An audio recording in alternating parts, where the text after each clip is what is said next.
Hello and welcome to another episode of the Basildon Council's official podcast. You are joined by me, Ryan. Now, of course, this platform is something where we get to talk to councillors, local businesses, charities and people who have done amazing things around the borough who affect our day-to-day lives. And I'm happy to say that joining us today is Councillor Baggott, who is leader of Basildon Council and Cabinet Member for Enforcement and Public Order. Good afternoon. Good afternoon. Are we good? Yeah. Yes, very good. Thank you.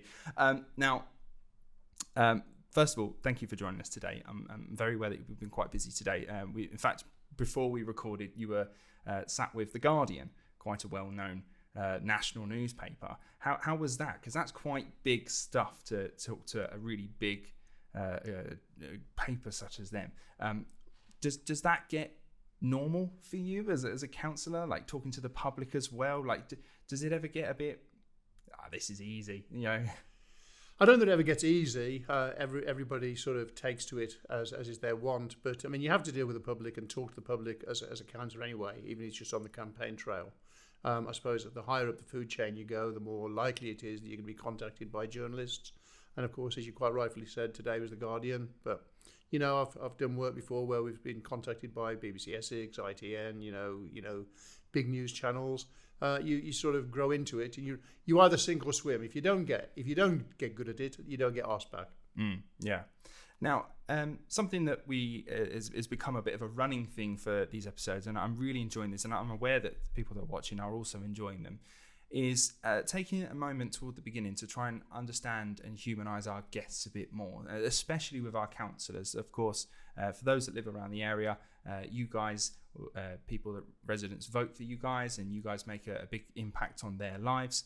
But oftentimes they can just sort of think that councillor's their first name. So I'd love to be able to get to know you a bit more. And so who's Councillor Baggott? Does Councillor Baggott have a first name? Where do we come from? Yeah, well, it's Andrew, and I hate the use of the word councillor. I do think it's a little bit pretentious. I mean, I know that it is a title and that people do use it, but I actually prefer being called Andrew rather than councillor.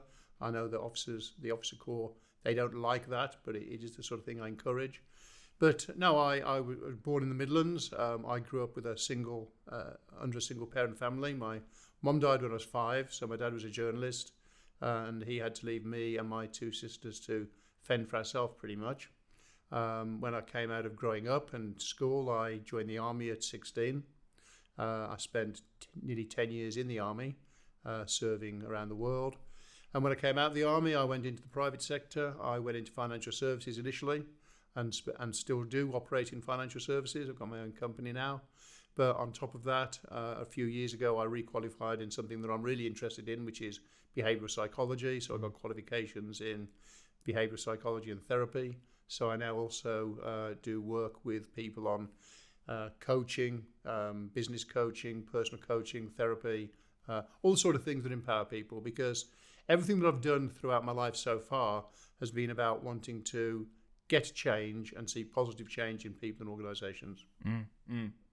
Now, what kind of attracted you to engage within local politics and government? Like, it's a genuinely interesting. Like, it seems to be different for so many people. What it was that got them into it. So, what was it that attracted you to it? Forced by sort of friends and circumstance in a way. In the army, you don't really get the opportunity to vote because I don't know that it's still the case now, but certainly when I was in, you weren't allowed to vote. So of course, with anything that you're not allowed to do, it becomes a topic of conversation. And we used to have some very healthy and sometimes heated debates about policy and what was going on at the time in the world. And you know, a number of friends did say to me, "Have you ever thought about getting involved in politics? Because you know, you argue well." I would debate whether I argue well, but certainly they thought so. So there came the point where in the major years, which shows my age in a way, I was very, very upset with the government at the time. And I wasn't going to vote for anything other than Conservative, but I couldn't find it in myself to vote for the Conservatives at that particular time. So I didn't vote at all. And when my friends, or one specific friend, found out, he said, "That's it. Any debate for the next 4 years, you're not involved in. We're not going to talk to you. You didn't vote. You've abrogated your responsibility." And that was a fair point. And by the way, we were out the army by this time because that's why we got into the conversation about voting. And I thought to myself, let's follow the logic extension of that. If you want to be involved and you can't speak because you didn't vote, then go into the tent and start seeing what you can do to change things if you genuinely want to change them. So I put myself, or applied to be on the MP's list and passed as a potential candidate. I started the process of becoming a candidate, going around for interviews nationally. And I was advised by the MP at the time, which is our current MP still, John Barron, although I know he's announced that he's standing down, sadly. And he said, look, just go to your local association, do whatever they ask you and get involved. They asked me to stand. They asked me to stand in Pitsea. I did so. And they said, you can't win the seat, but we want you to stand. And it's not in my DNA just to sort of not go out without a fight. So I said, well, I will stand, but I will fight and do my very best to actually win the seat. And I won by, I think it was 43 votes. Wow. So having got elected, I then got involved in local government. And from there, I am here today. Mm. Now, I wanted to really briefly touch on how you, at one point or other, felt you couldn't vote because there was no one that really sort of represented you in that moment. I wondered how important it is for you, because I'm sure there are lots of people who are watching who feel the same way, where they just think, oh, do you know what, there's maybe no one that necessarily represents me, or I don't really feel like I'm, particularly vibing with a particular thing going on at the moment. Is that okay? It's okay to, if something's not quite working for you, just not go for it. And then how important is it for you that we do reach those people that don't feel like things necessarily represent them? In hindsight, I think you should always vote. But this wasn't a case of the fact the government wasn't working for me. For anybody that remembers the particular time, the government was embroiled in sleaze. It was embroiled in all sorts of goings-on that were unpalatable. And the one thing that I've always prided myself on from a military background right the way through is you have to stand for something in life or you'll fall for anything. And one of the things I stand for is having an integrity. Mm. You've got to be able to look people in the eye and say that if you're going to do something, that you follow it through. If you're going to actually promise something, you make damn sure you achieve that promise. And if you can't do something, just be honest about it and say, look, we can't do this right now. Because people respect honesty. And that honesty wasn't there within that particular government. I didn't feel they had any integrity. And I felt that it was morally beyond me, therefore, to vote for them. Mm. But now, the one thing that I have been very, very keen to espouse consistently throughout my time, and especially as leader, is how what we have to do as politicians, and I don't even class myself as a politician, in local government, we have to act with integrity. We have to, if we put literature out at election time, if we say we're going to do something, it's got to be something that we're going to do. Mm. If we can't do something because circumstances change, we have to have the cojones to be able to stand up to people and say, things have changed, this is why this is now not going to happen. Because people on the whole tend to respect people being honest with them. They don't respect when you're shilly-shallying or just lying through your teeth just to get a vote. Mm. Yeah. Now, we mentioned toward the beginning that you'd been speaking with The Guardian. I'm aware that we were speaking to them about homelessness. So I wondered if we could sort of take a moment now to sort of talk a bit more about sort of what it was that maybe we were talking about, and why is homelessness sort of a big issue for you? Well, some people that are knowledgeable will know that The Guardian isn't necessarily a conservative leading newspaper. It tends to be erring to the side of the Socialist Party in its views. So people might say, well, why did you go to them? But the bottom line is we have been writing to government over a period of time consistently about the concerns we have with the growing cost of homelessness. This year it's going to come to nearly £2 million and it's going to escalate. So we have been writing to the government on a number of issues with regards to our concerns on this. And we're not alone. This is a national issue. I know that the leader of Chelmsford Council is equally as concerned. I know that Hastings are. So when we had the opportunity, The Guardian were doing a piece, this is just another opportunity for us to get our voice out there saying these are our concerns, somebody needs to listen to us, and somebody needs to listen to all the councils that are saying that the threat of homelessness currently and the principles that the government are running on are going to bankrupt some councils. Luckily, we have been working consistently with a very, very good cabinet member for resources to ensure that we have a sound and balanced budget. We will continue to do that. But it's wrong if we don't see that the writing is on the wall, that if things don't change from a homelessness point of view, it could put us into financial problems further down the road. So it's quite right that we are raising that, and this was an excellent opportunity to raise it through the medium of what is a national newspaper and a well-respected newspaper. And so really what we're looking for is to get the government to understand and recognise, that there's an issue here, and we really would like some more support. Yes, and to fair play, with the help of the MP John Barron, we have a meeting coming up with DLUC to talk exactly about this. So we'll see how we can progress and what we can pursue in that matter. Now, if I could move on to something else that I'm aware is something you're very passionate about. You are the Cabinet Member for Enforcement and Public Order, and in that, to help us enforce some of that public order, we have community safety wardens who, for Residents Watch, may have seen them about. We certainly post quite a lot about them doing their patrols. I wondered if you could sort of help us elaborate a little bit more on sort of what they are, what it is they do, because I'm aware that there's some confusion as to sort of what it is they're here to do. Yeah, sure. I mean, I'm unapologetic, and I am onto the right of Genghis Khan when it comes to law and order. There are certain actions and behaviours that are not right in any society. So that is drug dealing, drug misuse, antisocial behaviour, violence at home and outside the home, violence against women, domestic violence, etc., etc., etc., and criminal activity in general.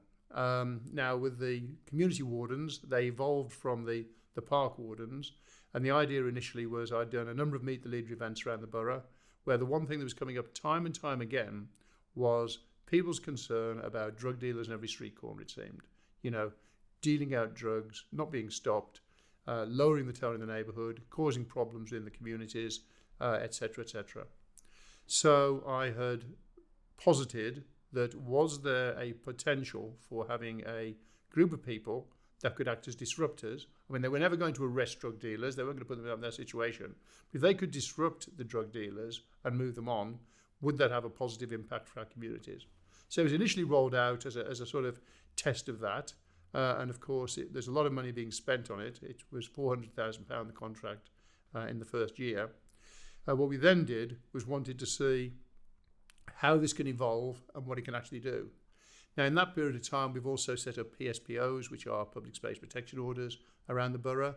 Again, it was originally started in Pitsea to deal with the issue about the boy racers that were making people's life a misery late at night and at weekends with noise and, again, elements of antisocial behaviour. So the PSPOs have now, again, organically grown. The community warden's role is to enforce those PSPOs. It's a bit like a bylaw. There is a bylaw that currently says you can't ride a bike through Basildon Town Centre. I dare anybody to sit in Basildon Town Centre for more than half an hour and not see somebody riding a bike through it. Because if you have a bylaw but can't enforce it, what's the point of the bylaw? Having a PSPO with anybody to enforce it is pointless. It's just a PSPO. So the community wardens are there to enforce that. They're now actually, because we are moulding the contract as we evolve and as we learn, as we grow, they're not the Power Rangers. There's only a few of them. They can't just teleport in as soon as there's a problem and appear, solve the problem, and then teleport out again. And therefore, they're actually working against themselves almost, because the public perception is we never see them. There's a problem here, we never see them. So what we want them to do, they've had a very good reputation with businesses. They've been engaging a lot with businesses in high streets. They've been engaging with a lot of traders. They've got a lot of goodwill with the traders that appreciate the work they're doing. And the same with those members of the community they've met as they've gone about their beat. What we want to do now is make it more intelligence-led, so that the police are very thankful for their existence. We're working very hard with the police to make sure they sit in on the briefings so that we have this joined-up approach to law enforcement. And what they will be doing is going to areas which are either designated hotspots where we can see, and Elm Green in Pitsea is a classic example, where we've been very successful in them going down there and resolving issues that were quite long-standing issues down there. So they're there to support the community. They're there to actually ensure that people behave. My aspiration is still that their presence will act as a disruptor. But of course, drug dealers are canny fellows, and if they see PSP, they'll move on. And that was the whole point. Are we ever going to win the battle on drugs? Well, only when we get a lot more support from the government, and only, the police have done some excellent work on a lot of the drug busts they've made over the last year. And again, that's the evidence of putting your head above the parapet. the very fact that we didn't used to have anybody responsible for law enforcement or law and order, as it were, by actually having somebody responsible, you raise your head above the parapet, it gives other people the confidence they can do something about it. What we now want the public to do is to join us in that, to actually be able to support us, support the community wardens. If they do have area, they can feed in via various mechanisms to inform us. We want communities where somebody feels safe to be able to go out, go about their lawful and mindful business, safe in the knowledge that they're living in a community where it is safe, drug dealer free, antisocial behaviour free, noise behaviour free, boy racer free.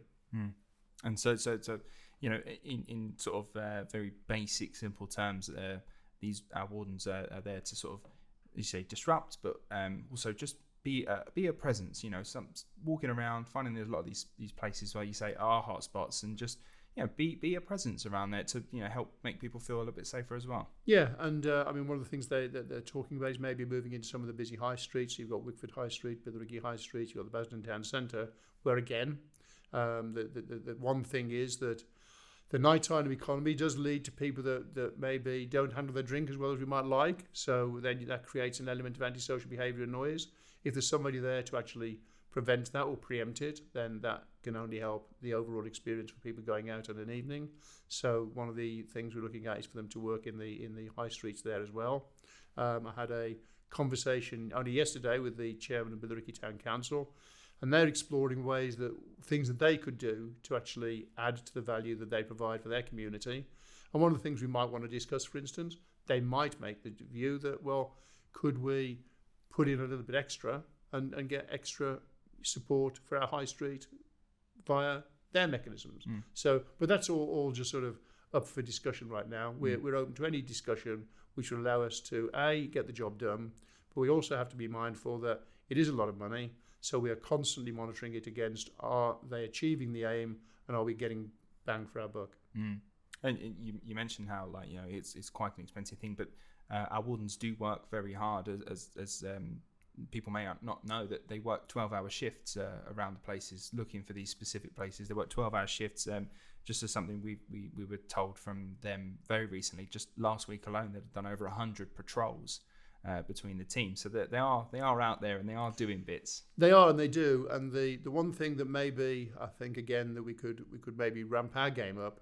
They've had so many success stories, so many testimonials from people where they've done really good things, not necessarily within what you would think of their role as community wardens, but which would be very helpful. They were instrumental, for instance, in finding a lost child.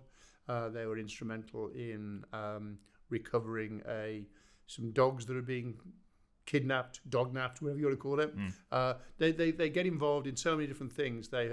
Their presence has meant that youths in one particular parade of shops have now moved on and stopped creating hassle for the customers and the worry to the shop owners. The impact they have is monumental. But of course, we're not always getting those good news stories out. People don't like to hear good news stories sometimes. Well, that's brilliant. Thank you. And thank you very much for joining us today. I really do appreciate your time. How was your first podcasting experience? Oh, podcast. There you go. I'm no longer a podcast virgin. No, you are a podcaster now. That's it, yeah. Well, again, like I say, thank you very much for your time. I really do appreciate it. And thank you all for watching. If you do have any questions for people that you'd like us to maybe see or speak to going forward in the future, please do send them our way. And yes, thank you very much for watching, and we'll see you on the next one.